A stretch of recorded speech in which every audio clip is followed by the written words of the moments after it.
Fantastic. Hello there, Master Hellish here, and welcome back to a Minecraft Redstone tutorial series. If you haven't seen previous episodes, I highly recommend you do so, and the link to the playlist is in the description. Today we're going to be looking at inputs, and our first input is the redstone torch. Let's check it out. So here's a redstone torch in an item frame. Looks pretty boring to me. And here's a redstone torch on the floor. This is our representation of the crafting grid. Remember, you can put items together in your crafting grid. So if we get a stick and a piece of redstone in this case, and we do it in the crafting table here, put the two together and we can make a redstone torch. Now you can do that pretty much anywhere. It's not shapeless crafting, it's placeless crafting. And there we go, we can make a redstone torch and place it down. There we are.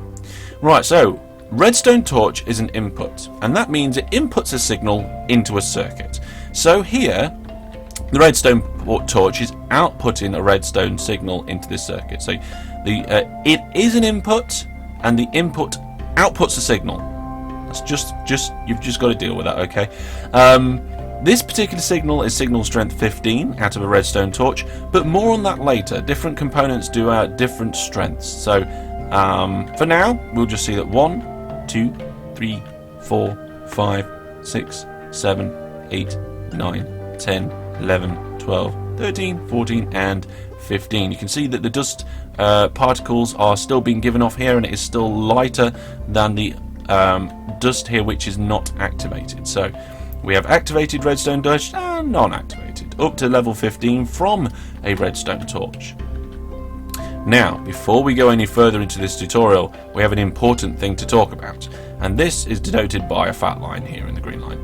If you don't quite get this bit the first time round that we're going to talk about, go back, watch it again, maybe do some extra reading if you need to, but we're going to look at what strongly powered and weakly powered blocks are. Okay, and this is an important concept for the rest of the tutorial. Strongly powered blocks are powered themselves and powering. Okay, so they power other blocks around them. Weakly powered blocks are only powered. They do not power blocks around them. So let's get some pistons. And these are a nice little device that when you place them down and they're powered, they will extend. More about them later in a later tutorial though. If we put a piston next to a weakly powered block, it will not extend, because this block, even though it's powered, is not powering the piston.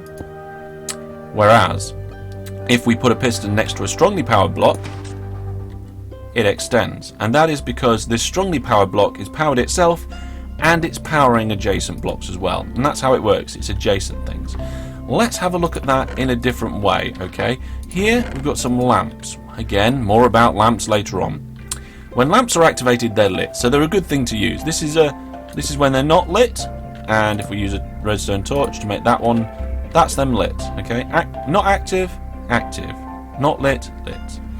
So here we have a weakly powered redstone lamp. If I put a lamp next to it, it will not be powered, okay? Any adjacent way, or even diagonal, it will not be powered, because this lamp is weakly powered itself. This lamp, however, is strongly powered. Okay, so if we put a lamp next to it, that also becomes powered. However, this one, which is being powered by the strongly powered block, is actually weakly powered itself. So if you put a block next to that, it doesn't get powered. Okay, so strongly powered blocks only power adjacent blocks weakly. See? You can even do it on top. There we go. And again, doesn't power it.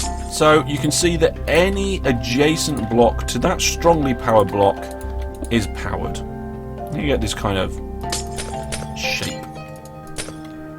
And throughout this tutorial, we're going to be using the denotion of a darker coloured block being strongly powered and a lighter coloured block being weakly powered.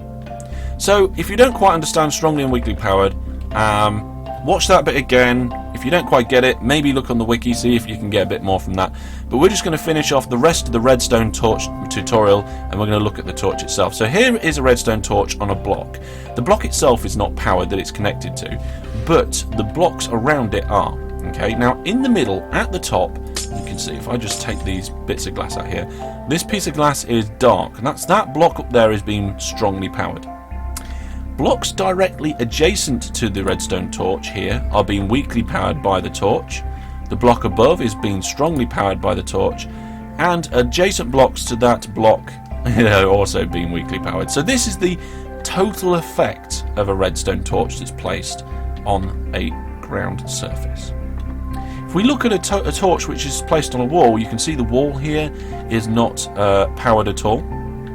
But in each direction from the redstone torch, blocks are being weakly powered. Again, the block above it is being strongly powered, and all adjacent blocks to that block are being weakly powered by the block itself.